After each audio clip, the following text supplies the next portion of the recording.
Hello, traders. It's 8:03 a.m. Chicago time on Wednesday, the 8th of October, 2025. This is episode number, where are we? 2697. Thanks for joining me this morning. Derivatives trading involves substantial risk of loss and is not suitable for all investors. Past performance is not necessarily indicative of future results. Looking here at the Convergent Trading pre-market summary sheet. The key piece today, of course, is the FOMC minutes. Those come out at 2 o'clock Eastern. The calendar is stacked today. The calendar stacked today. Overall, the overall market risk posture is mixed, leaning positive so far in the session. German industrial production lower than expected. A lot of numbers out of Europe coming in lower than expected. Slew of Fed speakers today. Anyway, I'll let you read that. You can always grab this sheet, an image of this sheet from Convergent Trading's Twitter account at convtrading, Twitter, x.com/convtrading. And I'll let you kind of browse it there as opposed to spending the time here talking about it. Quite a bit of interest overnight in the fundamental products. We're seeing movement in terms of relative range, relative volume in the currencies. The dollar is trading a little bit heavier than usual here, pushing higher by 22 basis points this morning. You could see the relative volumes 138%. Crude oil popping higher this morning after yesterday's action. Gold gapping up and pushing 40.66 this morning, up with another 1.54%. Very concerning. The relative range is 156%. The relative volume is 148. There's a lot of money going into gold, silver, copper. That's also active. And then, of course, you're looking at the treasuries, the bonds, the 30-year bond in the U.S., as well as the Euro bond, as well as other treasury products, JGBs and things like that are on the move this morning. There's quite a bit going on here. There's a fair bit of volatility and movement, and that's really what I want to bring your attention to. The overall profile overnight is balanced. The volume is 117,000 contracts in the S&P. Inventory is 81% long, but the range is really relatively low at 18 points. You can see the RRAN number for the S&P 500 is at 60%. So what does that mean? At this time, 8:06 a.m. Chicago time, at this time, the range is 18 points, which is only 60% of the range at this time of the last 20 sessions. It's comparing where we are now versus the average range or volume of where we were in the session for the last 20 sessions. That's what that RRAN, RVOL heat map is telling us. It's giving us a very granular look at where we are at this point. Of course, that changes depending on numbers that may be coming out or a news event that's scheduled and things like that. And so the market behaves differently. But overall, the fact that we are at 60% of RRAN and 85% of RVOL on both the NASDAQ and the S&P tells me that money is chasing the action somewhere else. So keep that in mind, especially coming in on a balanced profile. We'll go over the details of that.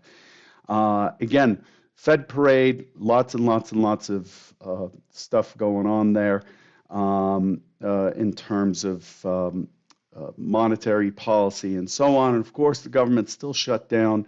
And unfortunately, because of the shutdown, you have some major airports without air control towers operating in the United States. The United States, of all people, of all countries, has airports without air traffic controllers in them, so that airline pilots have to communicate on a common channel to coordinate their own landing and takeoffs.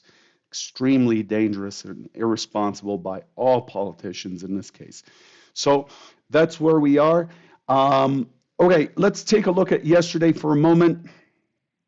Let's zoom in here a little bit. Yesterday, the primary scenario, let's switch to the recap screen here. The primary scenario was, we were opening in a gap-ish. We pushed higher in the overnight session. We pushed through that 6,800. The primary scenario was to pull back. I was looking for a pullback towards the 67, 88, 67, 90, and a push higher as scenario one. The secondary scenario, which is what happened, was a test above 6,800 for liquidity check, basically just going up there and seeing what kind of interest there is, if there is any liquidity looking to sell the market, and then a drop into the 67, the 67.70 area. That's what I was looking for. That's that second scenario. That's on the S&P. Let's take a look at crude for a second because I don't want to go back to the screen later. Crude had a spike down, as you can see here. We just spiked down and we were retracting, and you could see us moving from balance zone to balance zone. They're outlined by these green kind of shaded areas. And the key play in crude yesterday that I went over and I explained why I'm looking at it the way I'm looking at it, the key play is it's likely to revert back and trade in the 61.20, 61.40 band in that consolidation, that zipper there.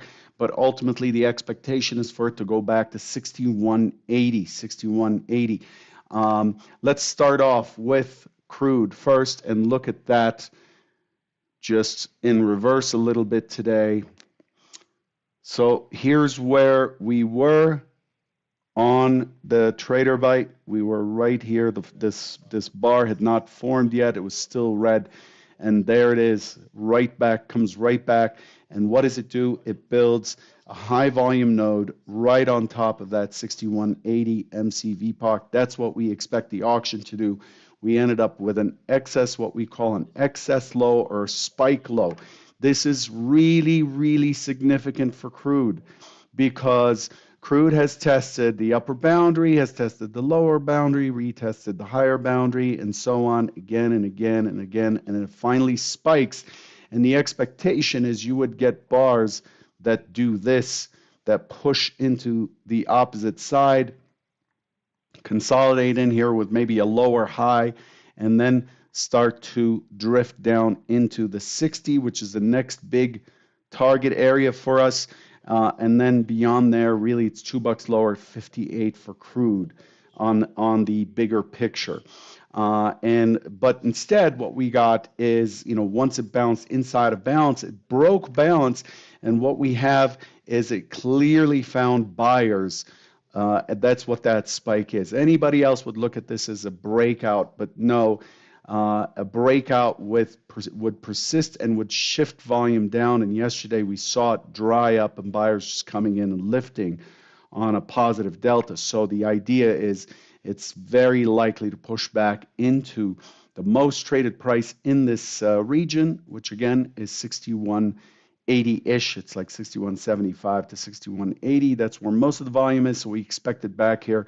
And that's basically where we settled. We settled right on top of the MCV in this area. And then, since then, we fought this upper boundary, this band that you see here. I've had this band here for a long time now, for maybe a month. And then, now we're pushing higher, retest, another excess put in, and then it's squeezing higher. So the target now becomes 63. On this consolidation, and if I bring in old volume, you can see, no, too far. So a bit of a lag here. You can see that we've got this decent consolidation, decent balance right in this zone, which is where we are now. That's the edge of the zone is the stock zone on our chart at the 62, 61, 62, 62 area. So this is expected to provide some back and forth. And then overall, I'm expecting this thing to kind of sit sideways and then drift to 63. I mean, we tested down, rejected. And so what is the market likely to do next? It's likely to rotate higher and keep testing higher prices until it advertises a price high enough for sellers to come in. And we're seeing a little bit of that here, but you can tell by the profile. Let me zoom in. You can tell by this profile. Look at that profile. Does that look like an excess up there? No. It looks like quite a bit of trading has occurred near the high. So to me, this high is unfinished. It is a weak high. And so whether it's today or tomorrow or whenever, that is going to get marked as a weak high, and it's likely to continue to persist. So that area becomes a magnet eventually, pushing us into the 63. That's crude for you. So far today, we've got the move done. We've got pretty good, we're up 1%. The relative range on crude is in line. It's in line. Relative volume is 92%. So I'm sitting here going, okay, this is likely to go into this sleepy kind of operation here for the day for crude. Let's take a look at ES. So ES accomplished yesterday what we had talked about. I was modest, of course, did not expect it to take the one-time framing low out. Yesterday, what we ended up doing is we ended up opening a quick lick check above 6,800, find sellers, and then immediately goes into trend mode. So what we ended up doing is putting in singles in multiple segments of yesterday's profile and ended up with a B-shaped long liquidation profile with the point of control in the lower quartile of the range. We doubled the IB range. There's the IB, the first two brackets. So if we project that down, that comes down here, and we basically doubled in range or almost tripled in range what that IB is. So all in all, this is a trend day down. This is a trend day down. What are the expectations for a trend day down? Normally, especially with this poor low, see that poor low there? Normally, it would pull back, it would settle, and then overnight, we would expect it to drift down. That's the expectation. The overwhelming, going back and looking at the historical probability and just doing some quantitative analysis, you'll likely see that more often than not, that low in this kind of environment, that low would be tested in Globex. But it did not do that. Instead, it basically held up here and is holding the range and has formed a balanced profile so far today, and on top of the MCV for the region. So the ES is really balancing. So we have the overnight VPOC right in here. We have the VWAP and mid right there. We have price right here, and it's all clustered together. So we're opening in balance today. It's not tipping its hand to me, so I don't have a lean one way or another. But we do know that it's trading above the 67.70 band, and it's likely to retest this auction here. So the primary scenario, given what it has done so far, look at the retest higher, retest higher, retest higher, retest higher on the 30-minute. So it's continuing to just squeeze higher on every retest. The expectation, so this is kind of a wedge formation here. And then you expect it to break. So for me, overall, I'm expecting it to rotate higher, get into the 67.88 again, and test this zone. So this is the primary scenario, is it's likely to push up and come back here, and that'll be your first scenario. Secondary, what would be a nicer trade for us, day traders, is to push up, test over the overnight high, and entice those sellers in the singles to step back in and squeeze us back to the prior settle stat for the ES, which is around 76% or so historically, test the prior settle, and then make its way to that week low again and extend below 67.50. Yesterday, tested the 67.50 and really found buyers underneath there.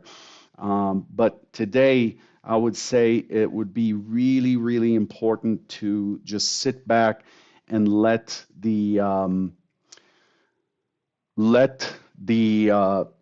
market kind of tip its hand. So today, for me, it's just watching the footprint chart, keeping a close eye on the 30-minute, but watching the footprint chart to see how well the buyers are lifting, because my bias is to the upside as a primary scenario, but I'm happy for it to fall until it shows a directional move, directional control by one party or another, the buyers or the sellers. I am just not going to engage. It's better to keep your powder dry until the FOMC minutes than to engage early and then have to repair your performance later on by trading your P&L instead of trading what the market is yielding. Does that make sense? Am I losing anyone here? I hope that this analysis, this kind of approach is showing you that it's not about a candlestick formation. It's not about how it's trading against the average, the 21-14 average crossover or whatever. There's more to it than that. And the more to it that is in there is the narrative, the story that the market is saying. So what am I monitoring a lot? And those of you who are in the accelerator program are getting a taste of this now. What I'm monitoring a lot is the movement of the point of control, right? Where is the point of control shifting? And how is settlement shifting? You could see that yesterday we shifted settlement down, we shifted value down as well. There was really no value yesterday, but the point of control we shifted down. So all along we've been kind of shifting up, and all of a sudden we're shifting down.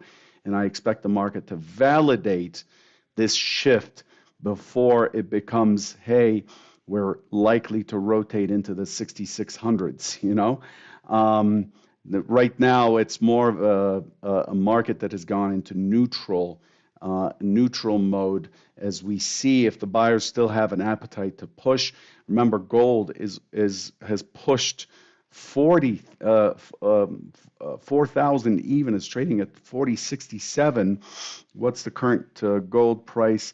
Yeah, like around 40.67. This is really talking about some corrosion or deterioration in the fundamental underlying macro pieces, the foundation of money, and that could be positive for stocks, but that's also a risk asset, a risk protection asset, and some people are probably taking notice. I mean, you can make more money trading gold than the S&Ps right now. So, supposedly based on the action. So just keep an eye on the big picture. Don't lose yourself in your tick chart is the point. Don't forget to subscribe to the channel. Don't forget to like. And if you find this valuable, be sure to retweet the invitation I send every morning for the broadcast before it starts. Take care.